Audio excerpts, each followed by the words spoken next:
Hello mga guys! Gandang araw sa inyong lahat. For today's video, gawa tayo ng spinach pie. At ito na nga, ginisa ko na yung yung sahog na manok. Kanina, earlier, ko yan. Pinapchop para maging maliit siya. Tapos, chop-chop na rin ako ng onion, garlic. Tapos, ginisa ko na agad. Mekos lang yan mga guys. Tapos lagyan na natin ng ng paminta, durog na paminta. At islang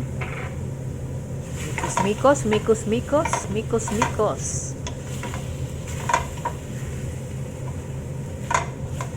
Tapos lagyan na din natin ng salt.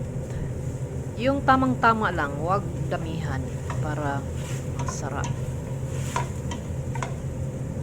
Sit aside na natin to. Tapos magisa naman tayo ng ng spinach. Itong spinach na to ay frozen spinach. So lagyan natin ng mushroom. Spinach siya pero mushroom ang lagay ko. Wow. Mix lang siya ng maigi. Lang yan siya, ginisa ko lang yan din siya ng ng onion, garlic. Tapos linagyan ko ng black pepper at asin, tsaka mushroom powder. Sit aside natin din to para magisa tayo ng ibang putahe. Ito na, magisa tayo ng ibang ingredient. Painitin muna natin yung kalaha. Lagyan ng, pag mainit na, lagyan na ng olive oil. Tapos minced garlic. Pahinaan lang ng apoy para hindi masunog ang garlic. Ilagay mo na rin yung onion para magsabay sila masunog. Magsabay sila magsunog. Mikos lang yan mga guys. Shout out sa mga supporters ko dyan, sa aking GC, sa mga supporters ko, sa aking mga premier. Shout out sa inyong lahat. At alam nyo na,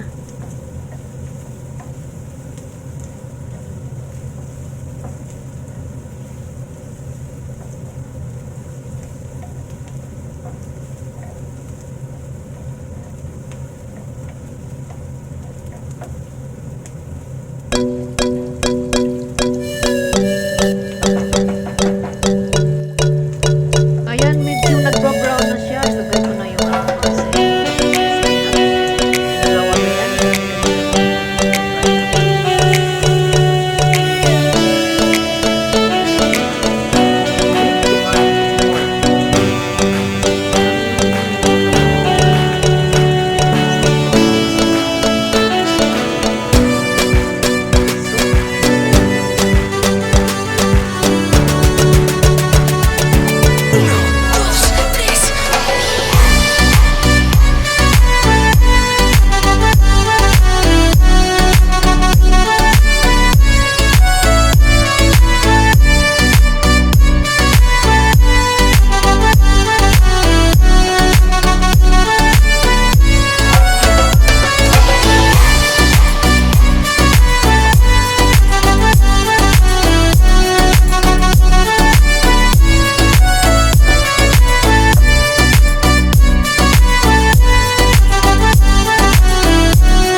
Ayan na, nag-melt na siya.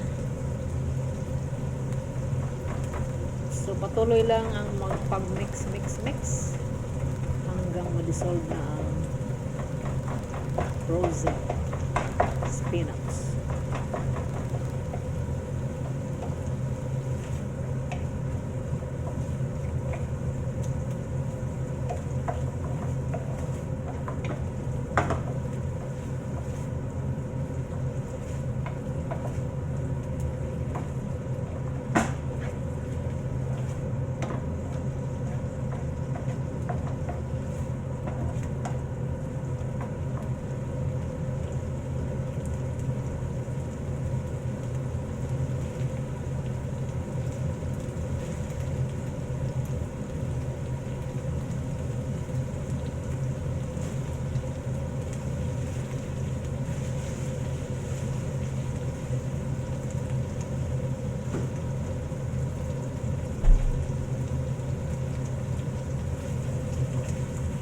Almost done. Linagyan ko lang siya ng ng black pepper, salt, mushroom powder. At isit aside na natin. At ngayon, magigisa naman tayo ng mushroom. Pinitin natin ang kalaha, tapos lagyan ng olive oil. Tapos lagyan ng minced garlic. Yun na nga, minced garlic. Kanina isunod na natin yung onion. Prepare para yung onion tuloy-tuloy na ang ligaya. Tuloy-tuloy na ang sakit kaya sa mata pag nagchap ka. Isa. Marami kaya yan. 3 ata yan. Kaya mikos-mikos na lang. Mikos-mikos.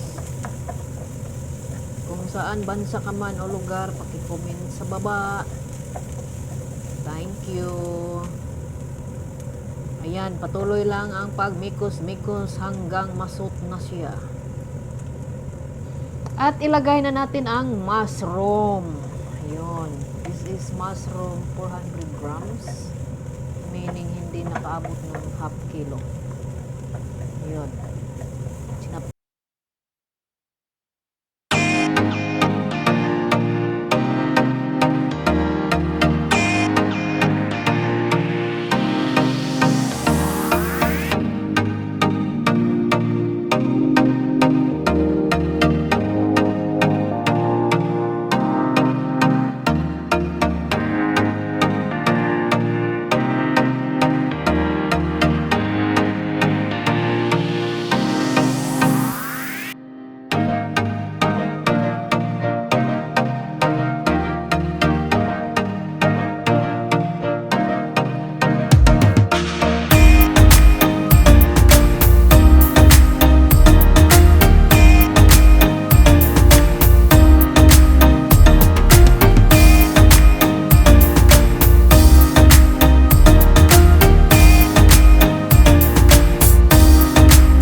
mix na natin yung mushroom sa chicken. ihalo. Tapos pagkatapos ng chicken, ihalo din natin yung spinach.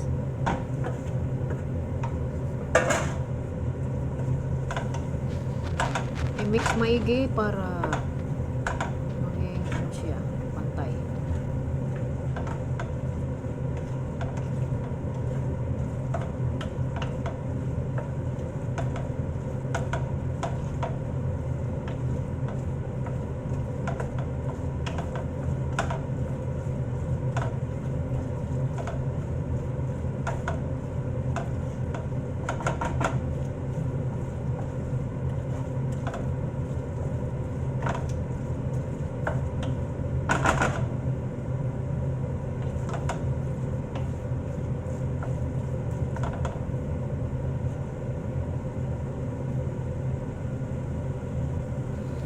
Dito hindi ako naglalagay ng asin para hindi maging maalat. So, nilagyan ko lang siya ng mushroom powder.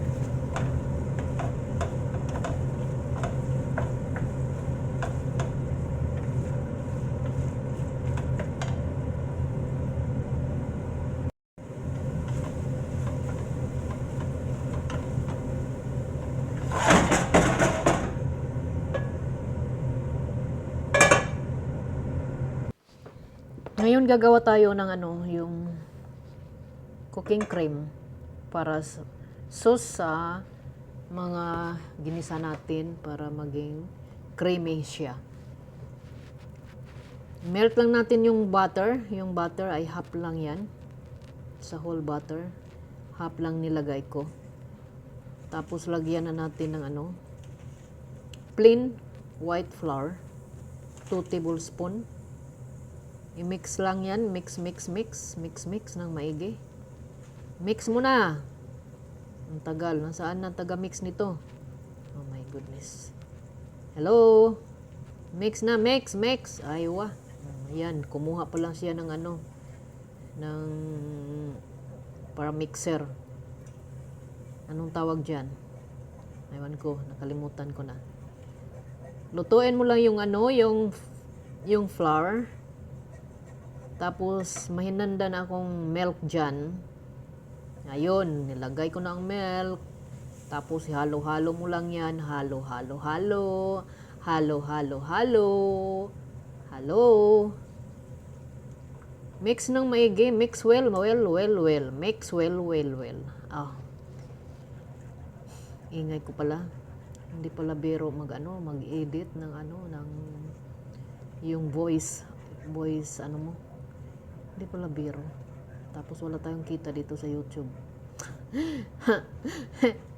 Ayun. Naka-mix na siya. Mix-mix mo lang hanggang lumapot. Tapos lagyan pa natin ng more milk.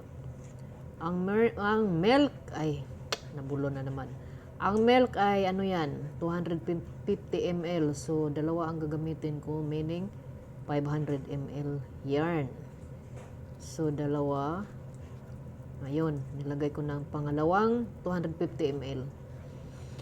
Yun, madali lang yan guys, madali. Sumasakit na yung ko, abaga sa kaka-mix, mix, mix.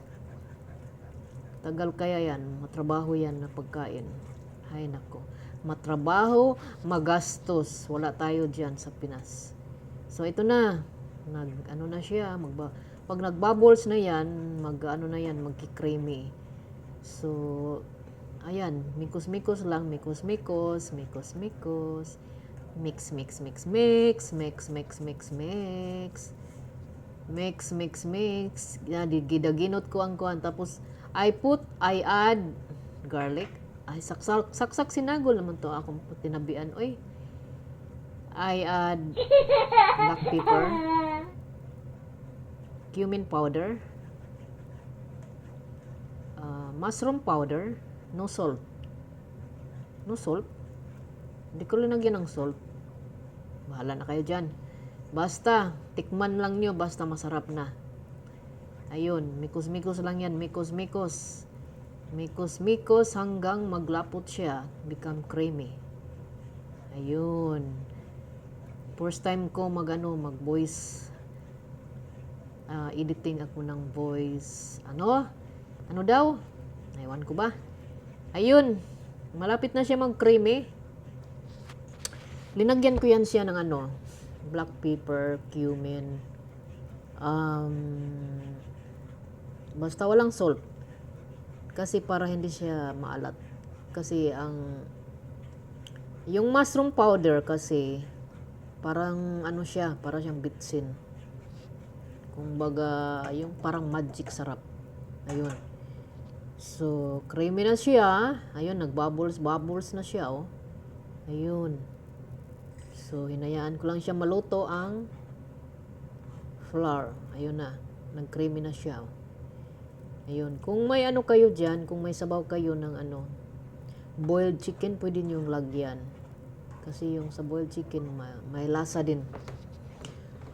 Kasi chicken naman yung primerong ginisa ko kanina. Kasi yan, halo-halo. Chicken, vegetable, mushroom, and spinach. Tapos pinaghalo-halo. Tapos lagyan natin yan, yung creamy. Ayun na, malapit na siyang matapos. Nag-creamy na siya. Mikos.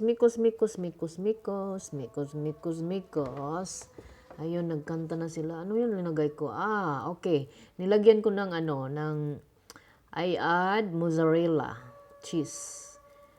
So that become more cheesy and creamy. Now we will add into the pan that we will mix all together with the chicken, spinach, and mushroom. So there, we will mix all together, put all together the cream, and then after that, mixing, I will mix. Then after that, I have a Kraft cheese. I will put 2 tablespoons. You will see. Nag-una kasi ako eh. Okay? You mix properly so that it will be balanced. This is very yummy now. It's yummy. It's yummy in my tummy. Mix. Hindi ko pinutol yung audio ko. Bahala na kayo dyan. Ayun. Tapos na. Ilagay natin sa Pyrex. Ayun. Yung Pyrex underneath, ilalagay ko na yung yung dough. Ready-made dough. Hindi ako nagawa. Bumili lang ako ng ready-made dough. Tapos ilagay sa Pyrex. Palaparin muna para exactly sa Pyrex. Lagyan mo lang ng flour para hindi dumikit. So that will not stick. English and Bisaya ito guys ha. Bahala na kayo dyan. Ayun. Flatten the dough. Then put in the Pyrex. Again, flatten again until it become stick. No. Yeah. Like that. So another one. You cover all underneath. So flatten again, flatten. Flatten, di ko na alam anong Bisaya sa flatten. Bahala na kayo dyan. So, wala akong pang-edit na na katawa, na emoji. Kasi tinatamad na si Lola. Ayun. Wala nang katawa-katawa dyan.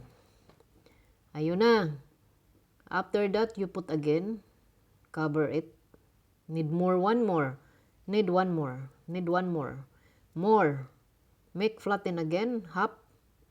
Make half. I said make half. Make it half. Okay, no need daw. No need. Okay, I will make it all. Put more flour so that will not stick. Gahig ulo. Put more flour so that will not stick. Gahig ulo, wala. Okay, put it there. In the Pyrex. Cover the underneath. Cover the underneath. Yeah, like that. Then put in the oven to cook. Put in the oven to cook the underneath. So we'll put until it's brown. You will see after.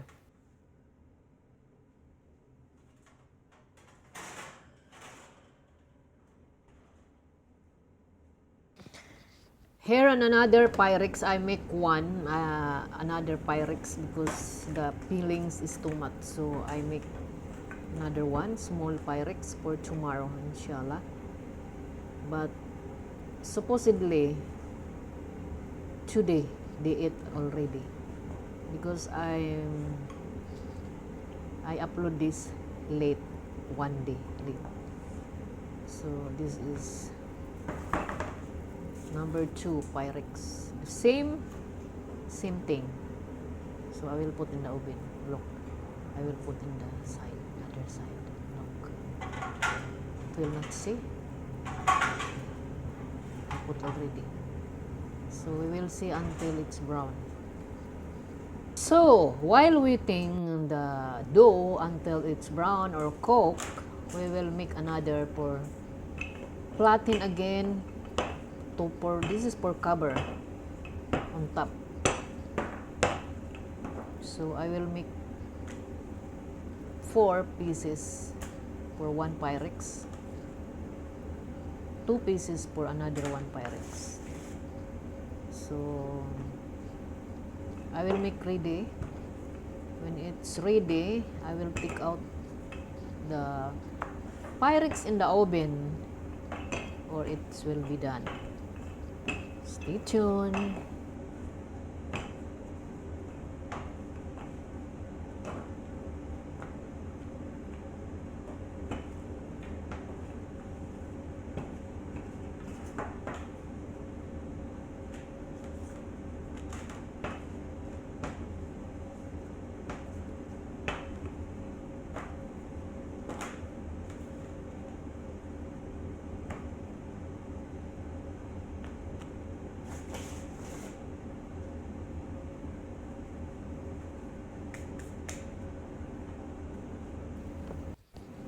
Now we will make the egg yolk with the milk for on top. We will put after. So we will prepare this 1 egg yolk. Separate the white, separate the egg yolk. I use only the egg yolk. So you mix the egg yolk with the milk. Where's the egg yolk? It's here. Okay. 1 egg yolk. Then mix.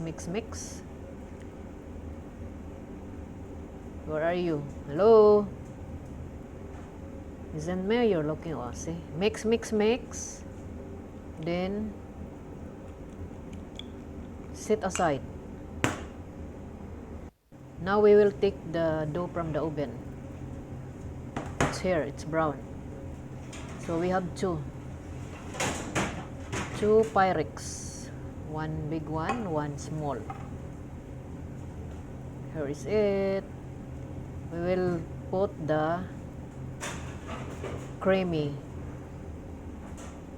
The one I make. Creamy vegetable and chicken. So now we will put together, but only 1 I think. So I take the creamier vegetable, then I put like that. Then the other one. Put the other one. Other Pyrex. Put. She didn't put. Maybe after. Okay. Flatten first. Make even. Make even.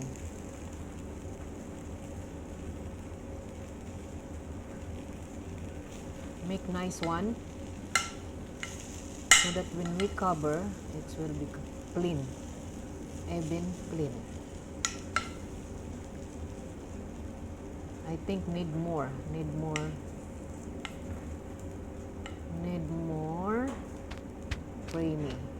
creamier vegetable.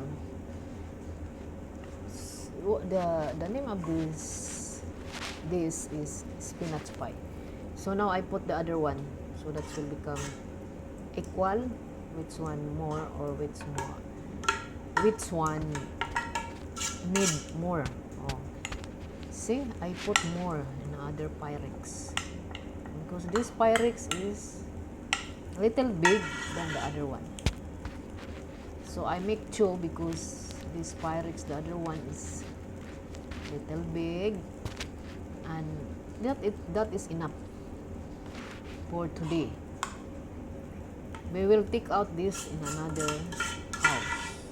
There is small Pyrex for tomorrow, but supposedly because I make late upload. So now it's finished. We will put now on top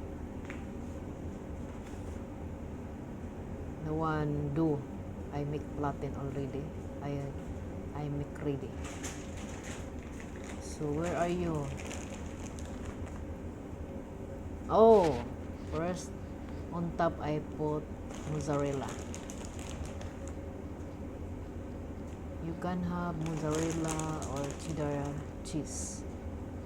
For me is very nice the mozzarella for this recipe. Spinach pie. So we will put on top the dough again. Look, like that. Put another one to cover all. Cover all. Yeah, Iowa. Cover. Okay, another side. There is no cover. Okay, I make flatten again because it's not enough. Maybe only half.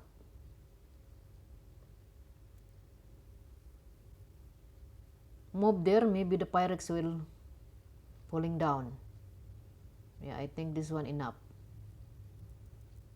So we will cover all the Pyrex. I'm tired editing. And then there is nobody watching my video. Now all cover. See, all cover. This is tutorial, by the way, for the beginners. I'm joking. So we will make decoration. Look at that.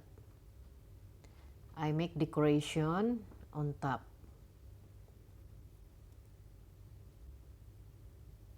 See? I'm yawning. See, I make decoration. Nangutot. Make decoration on top so that it's well nice. Looking good. Nice to see. So I cut only the edges of the dough. I cut maybe 1 inch or less inch. But sometimes I make 1 inch. I make decoration for looking good. Look. So this is it. Now it will become nice.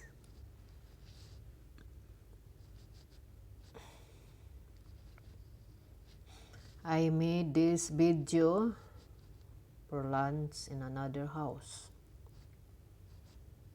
Spinach pie.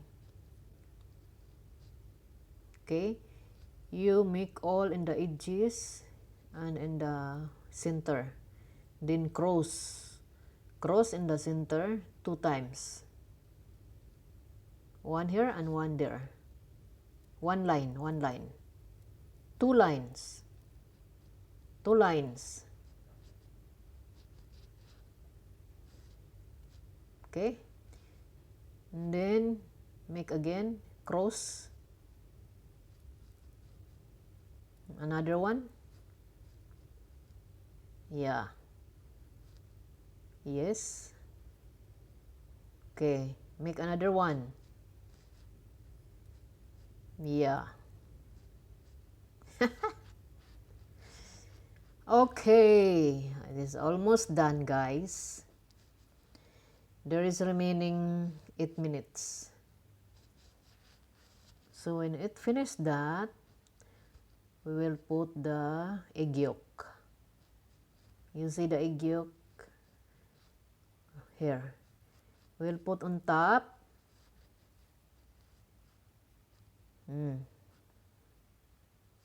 Brush on top so that will become yellow. Yeah, yes.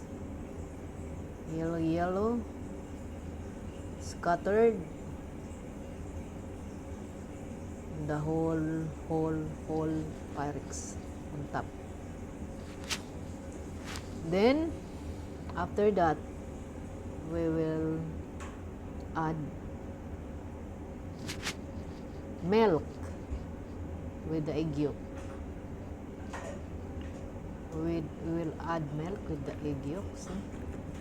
I use this milk only because this is remaining, so this is open. I will not open new one, so I will use this one. So I will mix all together the egg yolk on top. So this is very easy, guys. Very easy. Not too much work. Balihon. So we're almost done. We're almost done. Like that. Okay. Then when it's finished, we will put on top sesame seeds. Simsim in Arabic. Sesame seeds. See, like that. And put sesame seeds on top. Put sesame seeds on top now. Yeah. Masunurin siya, oh. See? She put now. Okay, not put too much because sesame seed is very expensive. Oh. Yeah, like that. Oh, it's enough. Then we will put in the oven. This one, another one. The small Pyrex. Same thing. Yeah. The same thing. We'll put on top. We will flatten it. Supposedly, I flatten it already. So, we will make even now. This is song. Even look. See? Oh, she put already on top. Same thing the first one I make. So, it's not enough. I will make again. Make again. Flatten the dough. Pour on top the Pyrex. Look, this is Americana. Americana pastry. Americana. Americana pastry. So, I will not make, what do you call that? This is only for my blog. I don't use any, what do you call that? Okay, you put again on top for equal. More flatten. More. Let me see. Yeah. Okay, like that. And the same decoration. See. So, this one, when I finish decorate, I will put in the fridge for tomorrow. lunch. See? Same thing. The decoration is the same thing. Same thing. Cut the edges and put on top. All the edges you put like that. I will not make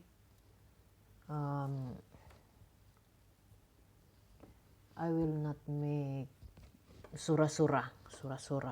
Quickly. Sura-sura means quickly. Okay, then we will decorate again. We will decorate like the first time I made. So, we will cut again. Cut, and cut. Paway sa kong tabi, be. Ako sa ning pagngon.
Put in the oven the spinach pie. Cook until golden brown. Ayan guys, tingnan natin kung luto na ba. Golden brown na siya. Tingnan natin. Ayan na. Kunin muna yung spinach pie o yung golden brown na siya guys. It's done. This is only 15 or 20 minutes in low fire. Low fire, maybe 180. So it's done guys. Thank you for watching.